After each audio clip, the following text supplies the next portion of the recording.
12 e 16 anos de uma escola pública de Brasília passaram por uma experiência inédita. Eles tiveram a oportunidade de participar da etapa de preenchimento de cédulas da auditoria das urnas eletrônicas. Os jovens receberam um papel como esse, com os dados dos candidatos a governador do Distrito Federal e a presidência da República, que vão participar do segundo turno das eleições, e tiveram que preencher os quadradinhos com as suas escolhas, uma simulação da votação em papel. Este juiz eleitoral e também presidente da Comissão de Auditoria da Votação Eletrônica explica que as cédulas com as escolhas dos estudantes são imprescindíveis para a auditoria das urnas eletrônicas, que será realizada no dia do pleito. O TSE e os TREs têm procedimentos de auditorias que são públicos. Tem a presença do Ministério Público, da Ordem dos Advogados do Brasil, dos partidos políticos, da imprensa no Brasil, que graças a Deus é livre. Então, o intento, o objetivo da justiça eleitoral, que está do lado da sociedade brasileira, é demonstrar ao eleitor que não é a urna eletrônica que resolve a eleição. Quem resolve é o eleitor brasileiro, graças a Deus. As urnas eletrônicas são equipamentos colocados à disposição do eleitor com essa finalidade. Depois da lacração, essa urna vai ficar sob a guarda de um juiz eleitoral até o dia da votação. Durante o pleito, em audiência pública, os votos em papel dos estudantes vão ser mostrados ao público e registrados em 3 urnas eletrônicas de 3 sessões diferentes, sorteadas de forma aleatória dentre todas as sessões do Distrito Federal. Essas cédulas de papel são depositadas nas urnas de lona. No sábado, nós vamos sortear as 3 urnas eletrônicas que vão ser auditadas, vão ser trazidas para o ambiente do Tribunal Regional Eleitoral e substituídas por outras. No dia 28 de outubro, cada um desses votos em papel é contabilizado diante dos presentes em ambiente filmado e o resultado da votação manual é comparado com o das urnas eletrônicas. Nós vamos alimentar essas urnas eletrônicas com as cédulas de papel que os alunos estão preenchendo. Para verificar o quê? Que a alimentação da urna eletrônica, nós vamos nos valer dessa cédula de papel, corresponde exatamente ao resultado que ela expressa quando nós imprimimos o boletim de urnas. O procedimento é realizado pela Justiça Eleitoral para garantir a confiabilidade e a integridade das mais de 6.000 urnas eletrônicas do DF. Para a diretora da escola selecionada para participar do processo, a iniciativa veio reforçar o que já vem sendo ensinado nas salas de aula. Esse contato mesmo que eles já tiveram com o Tribunal Eleitoral, né? No projeto, isso já esclareceu muita coisa para eles e trouxe mais credibilidade, trouxe mais confiança, né, para as eleições. Camila tem apenas 14 anos. Só vai votar de verdade nas eleições de 2022, quando terá 18 anos. Mas ela faz questão de ressaltar que se sentiu importante ao participar da auditoria das urnas eletrônicas. A gente não decide nada ainda, mas com essa oportunidade a gente percebe que a gente vale alguma coisa nessa cidade. Tipo, a gente tem a decisão de se tornar um Brasil melhor, um estado melhor. Eu volto então ao 12h05 com as principais notícias das eleições. Fique com a gente que nós traremos mais informações desse segundo turno ao vivo aqui na TV Justiça. Continue acompanhando a nossa programação. Até já!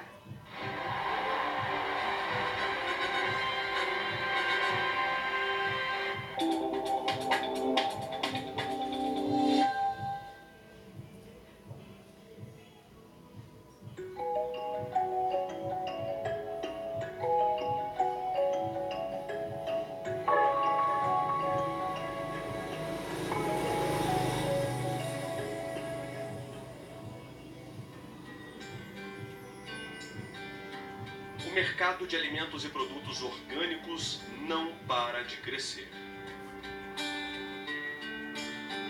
Segundo o Conselho Brasileiro da Produção Orgânica e Sustentável, o setor cresce cerca de 20% ao ano no Brasil. O consumo aumentou, virou preferência para milhares de pessoas. E o reflexo disso está no campo. O número de trabalhadores que se dedicam à produção orgânica também aumentou. Ou melhor, mais do que dobrou de 2013 a 2016, segundo o governo federal. Passou de 6.700.000 para mais de 15 milhões de produtores rurais.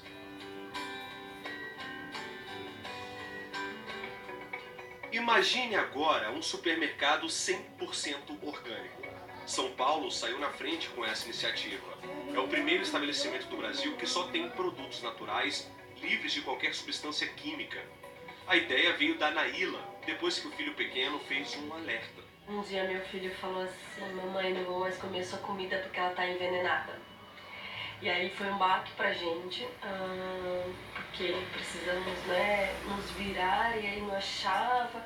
Quando tinha tempo de ir, por exemplo, na feira, o horário não dava certo, era sempre muito tumultuado, e a gente viu que realmente a gente não conseguia, né? A empresária passou a pesquisar sobre esse nicho de mercado, o comportamento do consumidor, os produtos orgânicos mais procurados. A gente queria que fosse um lugar onde encontrasse tudo, que tivesse, se você conseguisse resolver tudo num lugar só. Naíla mudou a própria vida.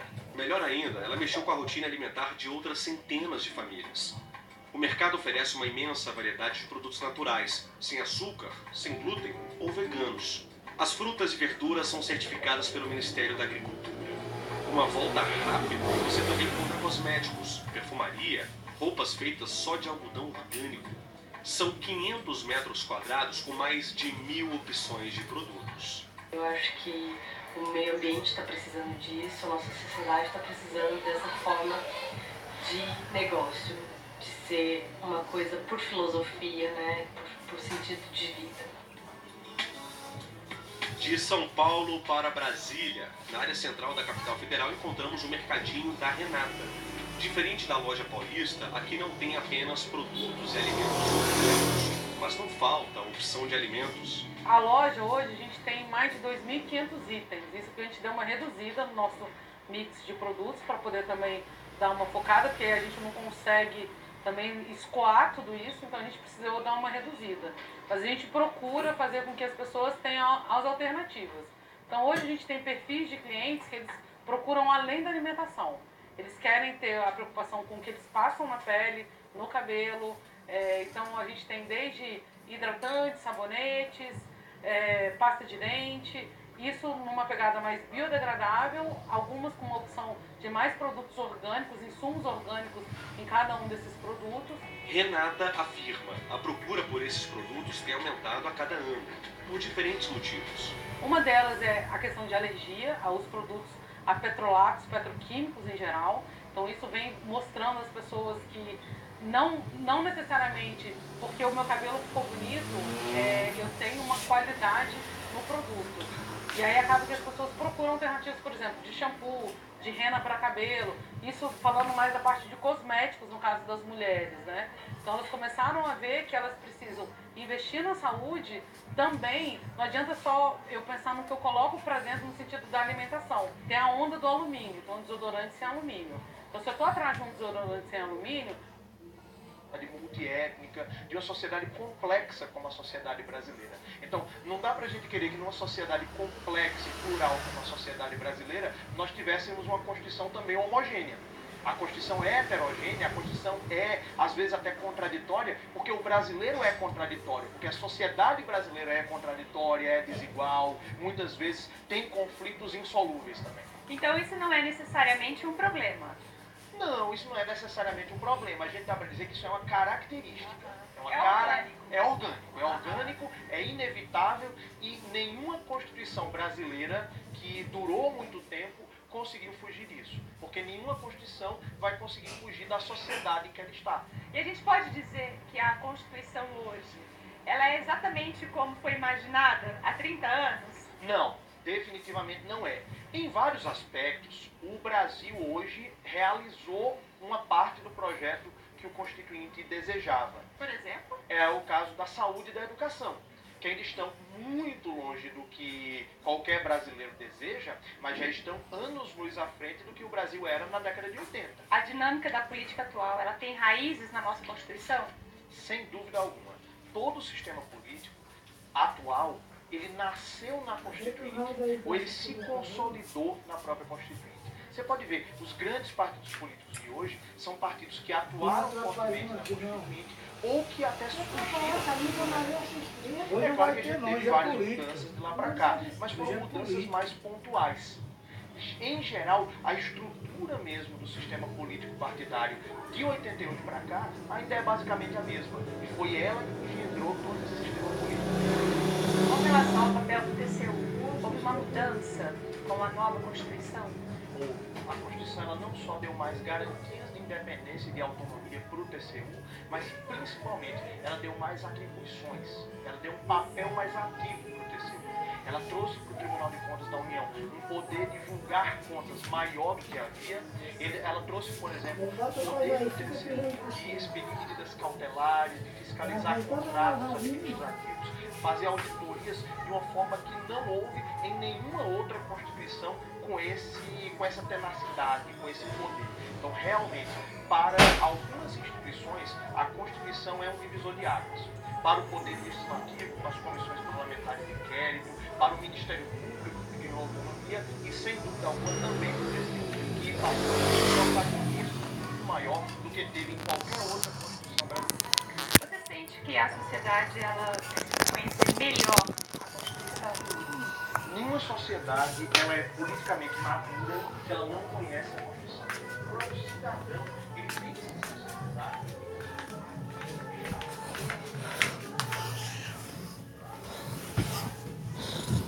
A única existe.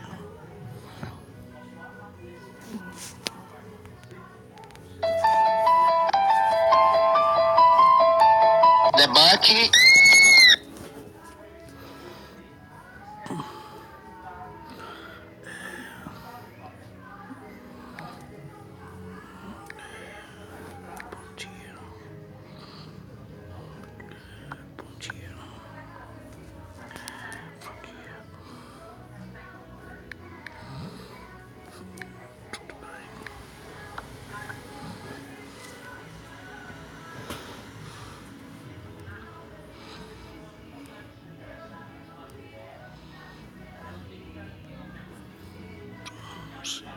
Brasil.